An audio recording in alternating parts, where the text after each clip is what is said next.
Now, I know what you may be thinking, but what is this crazy man thinking? Why would Siegward, the lovable onion knight, be the soul of Cinder? Well, let me just say that the soul of Cinder simply shares too many similarities with Siegward to be ignored. Let's take a deeper look. Now, while I was playing Dark Souls 3, I realized that if you trace down Siegward's path throughout Lothric, then you can find that he actually has access to more than enough of these items. So, how exactly did Siegward get to Soul of Cinder?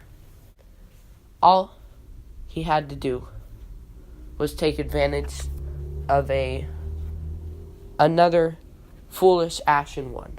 He had to gain their trust and give them tons of booze to go along with it. So, where do you meet this manipulative fella? Well, you meet him in the Undead Burg. Oh, scratch that. The generic Undead Village from every Souls game. You find him traveling up the lift. And when you see him, he seems very confused. And here we can see his first tactic for manipulating unsuspecting Ashen ones. He acts innocent, confused, and honestly, he seems very likable. Which Trusty Patches and Pate from Dark Souls 2 both are terrible at. Because, they both seem like terrible people. So, why exactly is Siegward manipulating you? Well, what if I told you that while you were fighting the big tree, he invades your world as a mad dark spirit? Now, before you ask, why and how is Siegward, the Knight of Katarina, a dark or mad dark spirit? Well, let me just say this. As we'll find out, Siegward is quite the good thief, along with emotional manipulator. And he too has his own world in which he is hunting down the lords to try and become Kindle. Well, how did he get the power of the mad dark spirit? Well, in his own world, I believe that he stole the Covenant item from the giant with the cage on his back. I believe that he, in fact, angered the giant so much that they went on patrol throughout the city/village. And that is precisely why the giant just past the gate to the room in which we find Siegward hates him so much. Every time you don't kill this guy, he just destroys Siegward. Every time. I don't think I've had a single playthrough where he wasn't hit. So, how exactly did he steal this item? Well, I believe he merely distracted the giant with an alluring skull that he found near the fire demon, and taking the alluring skull, angered the fire demon, which caused it to flare up and light a huge bonfire in the middle of a blocked off portion of town. And this is supported by the fact that Siegward wants to go back up there. He may be feeling some kind of guilt, or he may be trying to finish you off, because I believe that he is a special kind of mad dark spirit, including many of the NPCs found throughout the game. I believe he also manipulated Yuria of Londor and Rosaria into giving him the power to stay in worlds after the boss has been defeated.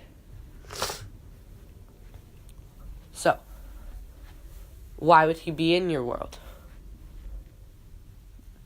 I honestly have no idea, and there's no evidence to support this. But the real question is, what are his true goals? Well, we can find his true goals when we look for him in the Cathedral of the Deep. Now, my thought is that the Cathedral of the Deep, when he's in the well, I believe that Patches stole his armor, but also his untrue dark ring. And we'd find out that he was a mad dark spirit without his untrue dark ring. And possibly it's built into the armor. Now, I have no evidence to support this, but I will have evidence to support the theory later. So, we know that since he has his own world that he can return to, that he can kill the Lord of Cinder himself. So, I believe that he does this all except for with Yorm. And he has trouble with Yorm because his Storm Ruler is weaker compared to the Storm Ruler in which we get.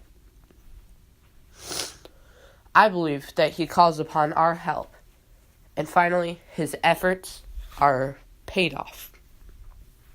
Now, before you ask, how exactly is Siegward, the Knight of Katarina, a thief? He barely seems like he could run a mile.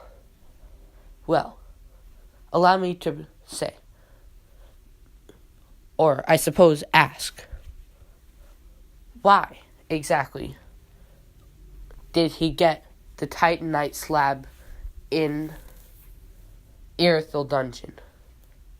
Also, how did he get it? We know that Titanite slabs are not easy to find.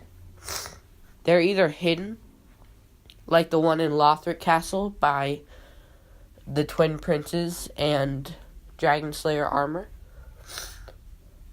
or they're extremely well guarded, like the one that you get after killing Ariandel, and the one that you get after killing Havel the Rock. Well, he would have had to have stolen it, and had some pretty impressive skills to go along with it. Who knows who could have been guarding that Titanite slab? This basically confirms the fact that he is quite good at stealing things. So, all the loose ends are tied. He's able to get there. He is, in fact, an amazing thief. But, wait. Why does Soul of Cinder have a great sword, but 3 other weapons to go along with his great sword? Well, at first, I was stumped. You only ever see Siegward using a sword. How did Siegward learn sorceries? Well, I believe that Siegward, in fact, stole hundreds of thousands of souls from you when you worked together to kill the fire demon. That would explain why you get so little souls for killing such an immensely powerful creature. I think he leveled up faith and intelligence to max. Also vigor, of course. So that he could use every weapon in the game. Now, how did he get these weapons? How did he learn the Soul Spear and the Wrath of the Gods that Soul of Cinder uses? Well, all he had to do was steal them. Now, let's think.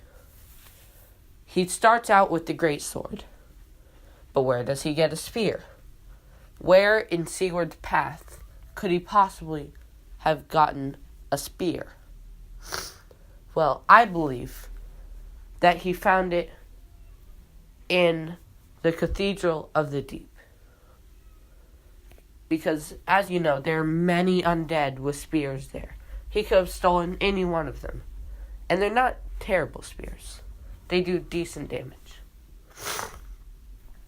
It would explain exactly how he has a spear. But what of the miracles? How could Siegward even get the miracles? That is an amazing question that I asked. So, if we see Siegward's location,